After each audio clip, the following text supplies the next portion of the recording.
Hello, everyone. My name is Daniel Lacorte. I'll be presenting to you today on the advancements in metallic particle development for next generation printed electronics applications from Ames Goldsmith Corporation. Just a brief overview. Go into our brief company overview where we fit into the supply chain, some printed electronics applications in which materials fit into those spaces, some brief overview of silver powder and silver plate manufacturing. We can tweak the morphology, particle size to fit the needs of the customer or the vertical target characteristics of the final paste. Some conductivity mechanisms, those for sintering and interparticle contact for non-fired applications, and also some silver sintering mechanisms driven by organic decomposition, as well as some sintering aid.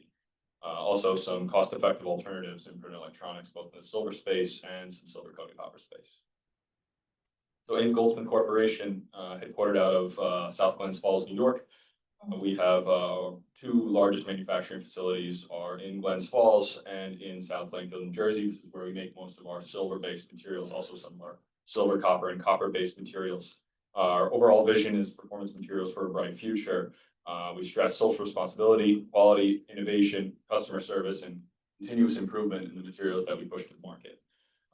Global production space, we've got 9 manufacturing facilities, some in the silver salts and refining spaces, also some in silver, copper, and even distribution sites globally in Asia, as well as the UK and China.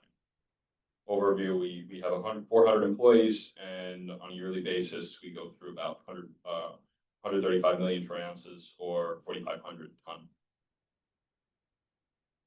So, as I mentioned before, we have pretty vast refining capabilities of the silver materials. A large bulk of that comes from spent ethylene oxide catalysts made for cracking oil for the petroleum industry. Also some silver waste streams, both internal and from our customers.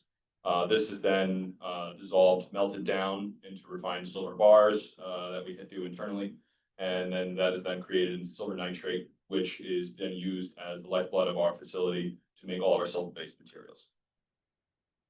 Where we could fit in the supply chain, silver is mined out of the earth, it's then processed by banks, NIDS, where we then take this material, dissolve it, typically nitric acid, create our silver nitrate, which we use to make these materials, which then go into user electronics, PV, military applications, medical sensing applications, so on and so forth.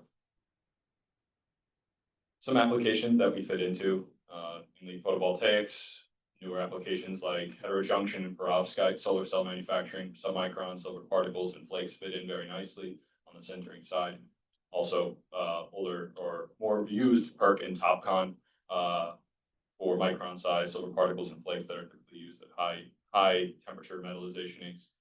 Conductive adhesives for die attach, chip and wire bonding, silver flakes, submicron silvers, as well as some submicron flakes as well. And then on the conductive ink side, which all of you very know and well, for medical sensing applications, this are silver and silver chloride blends as reference electrodes in this space. Flexible hybrid electronics for some micron and submicron silver that's non-fired, as well as sinterings, and then RFID and printed antenna. At the end of the day, we can manufacture materials to fit the target application. Just to go over some silver particle manufacturing, we start with ionic silver, in this case, silver nitrate, which is then reduced to ground-based silver atoms. It's typically done by a wet-based precipitation process where nuclei are formed, which then form primary crystallites, which can then be grown via different surfactants or reducing agents to form various morphologies and particle size distribution. Over on the side here, we see that is more of a crystalline material, and then on the bottom, this is more polycrystalline in nature. So we can control these by precisely manipulating these precipitation process parameters. And similar to the last SEM, we have a very high crystalline material, and this will have higher surface energy, more prone to sintering. Whereas on the right, you have a more of a crystalline material. As we see, these larger crystallite size are grown rather than stark nucleation in the beginning,